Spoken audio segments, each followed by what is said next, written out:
السلام علیکم ورحمۃ اللہ وبرکاتہ۔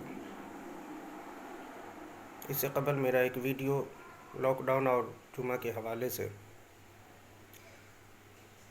وائرل ہوا تھا، جسے احباب نے خوب سراہا، میری حوصلہ افزائی فرمائی۔ ادھر کچھ دنوں سے احباب کا اصرار تھا کہ رمضان شریف کے حوالے سے بھی کچھ گزارشات میں پیش کروں، اسی کو مد نظر رکھتے ہوئے آج میں آپ کے سامنے آیا ہوں۔ یقیناً یہ دور بڑا نازک دور ہے کہ کرونا وائرس کی مہاماری سے پوری دنیا بے حال ہے۔ لاک ڈاؤن کی وجہ سے لوگوں کا گھروں سے نکلنا دشوار ہے، اور اس نازک ماحول میں ہم مسلمانوں کے لیے بڑا صبر آزما لمحہ آنے والا ہے کہ رمضان شریف کا بابرکت مہینہ اسی لاک ڈاؤن کے ایام میں شروع ہو رہا ہے۔ جیسا کہ ہندوستان کی حکومت نے لاک ڈاؤن کی میعاد 3 مئی تک رکھی ہے، اور 25 یا 26 اپریل سے رمضان شریف کا مہینہ شروع ہو رہا ہے۔ ظاہر سی بات ہے کہ ہمارے لیے بڑی دشواریاں پیدا ہو گئی ہیں۔ ہم اپنی مسجدوں کو نہیں جا سکتے، ہم باہر جو خریداری وغیرہ کر سکتے تھے آسانی سے، وہ اس مرتبہ تو ابھی فی الحال نظر نہیں آ رہا۔ ایسے ماحول میں ہمارے لیے سب سے نہایت مسئلہ اور ضروری مسئلہ یہ ہو جاتا ہے کہ ہم تراویح اور روزے کا کس طریقے سے اہتمام کریں۔ تو جیسا کہ بہت ساری جگہوں سے بھی یہ گائیڈ لائن پیش کیا گیا ہے کہ جن مسجدوں میں حکومت کی جانب سے جتنے احباب کی اجازت ہے نماز ادا کرنے کی، اتنے ہی لوگ حکومت کے گائیڈ لائن کے مطابق اور پرشاسن کے پابندیوں کے مطابق لاک ڈاؤن کا خیال رکھتے ہوئے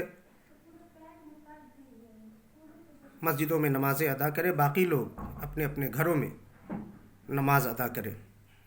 اب رہا تراویح کا مسئلہ، تو اگر گھر کے اندر کوئی ایسا ذی شعور انسان ہو جو نماز کے مسائل سے واقف ہو، طہارت کے مسائل سے واقف ہو، امامت کے مسائل سے واقف ہو، تو اس کی اقتداء میں گھر کے افراد نماز جماعت کے ساتھ پڑھے، تراویح بھی جماعت کے ساتھ ادا کرے۔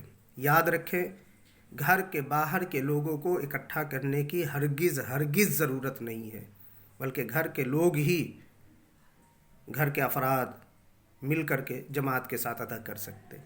اور اگر یہ ممکن نہ ہو، کوئی ایسا نہیں ہے جو حق امامت ادا کر سکتا ہے، اس لائق نہیں ہے، تو پھر ایسی صورت میں فرداً نماز ادا کرے، تراویح بھی فرداً تنہا پڑھے۔ اور یاد رکھے، اگر آپ کو کم سے کم 10 سورت بھی یاد ہے تو آسانی سے آپ سورہ تراویح ادا کر سکتے ہیں، 4 سے بھی ادا ہو سکتی، 2 سورہ سے بھی ادا ہو سکتی۔ گھبرانے کی ضرورت نہیں۔ آپ یہ نہ سوچیں کہ ہم مسجدوں میں جا کر کے پڑھیں گے تبھی ہمیں ثواب ملے گا، نہیں، یہ بڑی آزمائش کا وقت ہے۔ اللہ تبارک و تعالی ہمارے حالات سے واقف ہے۔ ہم گھر میں بھی اگر اس کا سجدہ کریں، ہم اس کی بندگی کریں، اس کی عبادت کریں، تو یقیناً اللہ کی ذات سے یہ امید ہے کہ وہ ہماری عبادتوں کو قبول فرمائے گا، ہمیں مزید اپنی رحمتوں سے حصہ وافر عطا فرمائے گا۔ ہمیں یہ نہیں سوچنا ہے کہ میرے ثواب میں کمی ہو جائے گی، نہیں، ہرگز نہیں، بلکہ مجھے یقین ہے اپنے رب کی ذات سے کہ وہ ہمیں اس مرتبہ، اگر ہم اپنے گھروں میں بھی ان چیزوں کی پابندی کرتے ہیں، نماز تراویح، روزہ، نماز پنجگانہ، تو ہمیں وہ اللہ تبارک و تعالیٰ بے پناہ اجر اور ثواب عطا فرمائے گا۔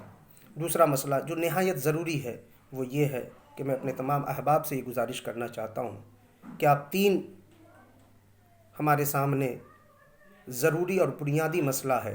ایک اپنے ائمہ کا، دوسرا اپنے رمضان کے تراویح کے حفاظ کرام کا، اور تیسرا مدارس اسلامیہ کا۔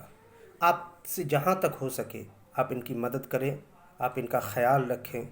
یہ ہماری قوم کی رہبر ہیں، رہنما ہیں، ہمیں ان کی ضرورت پڑتی رہتی ہے۔ صبر آزما، اور یہ وقت ہے کہ ہم ان کی مدد کر کے ہمیشہ کے لیے ان کی دلجوئی حاصل کر لیں۔ دوسری جو سب سے اہم بات یہ ہے کہ میں اس ویڈیو کے ذریعے سے حکومت ہند سے بھی ایک گزارش کرنا چاہتا ہوں کہ جو علاقہ گرین زون میں آ گیا ہے، آپ وہاں رمضان شریف کو مد نظر رکھتے ہوئے کچھ رعایت عطا فرمائیں مسلمانوں کے لیے، خاص کر کے اس لیے کہ گرین زون میں اگر ہے تو وہاں خطرات کم ہیں۔ ہاں، جہاں ریڈ زون ہے یا اورینج زون ہے تو ظاہر سی بات ہے ہمیں اس طریقے کا نہ تو مطالبہ کرنا چاہیے، بلکہ ہم حکومت ہند کے ساتھ کھڑے ہیں اور پرشاسن کا ساتھ دے رہے ہیں، لاک ڈاؤن کے نیموں کا پالن کر رہے ہیں، اور جو بھی گائیڈ لائن ہے اس کے مطابق ہم اپنے روزمرہ کو انجام دینے کی کوشش کر رہے ہیں۔ میں دعا کرتا ہوں کہ اللہ تبارک و تعالیٰ جلد سے جلد اس بلا کو اس دنیا سے اور خاص کر کے ہمارے ملک ہندوستان سے اٹھا لے، اور اس مہاماری سے، اس وبا سے ہم سب کو نجات عطا فرمائے، امن اور سلامتی اور وہ بہار زندگی کی عطا فرمائے۔ اللہ تبارک و تعالیٰ ہماری عبادتوں کو قبول فرمائے، ہمارے گناہوں کو معاف فرمائے، ہمارے خطاؤں کی بخشش فرمائے۔ فقط دعاؤں کی درخواست۔ السلام علیکم ورحمۃ اللہ وبرکاتہ۔